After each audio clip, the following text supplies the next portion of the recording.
Hi there, it's Kelie Gray with Summit Real Estate. Did you know that there are multiple different ways that we can negotiate between buyers and sellers inspection items? So once you're under contract, we highly recommend hiring a professional inspector, and we have lots of referrals and resources for that, and have them go in, look at the systems. Let's say there's a handful of things that are wrong.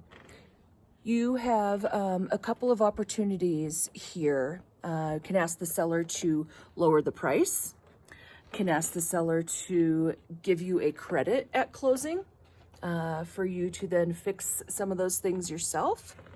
You can terminate the contract if it's just the inspection uncovered some things that you are not comfortable moving forward with.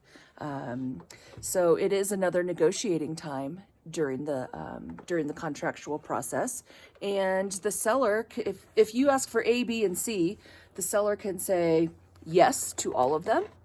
The seller can say no to all of them. They can say, I'll do A but not B and C, or you asked for a credit, but my son-in-law is really good at that and he's a licensed contractor. Can we have him take care of these things? Sure, you bet. Those are negotiable. So the seller can come back with an alternative to what you have asked for. And we ask for these things in writing. And then as a buyer, you have the opportunity to agree, disagree, come up with another proposition that would be amenable to all.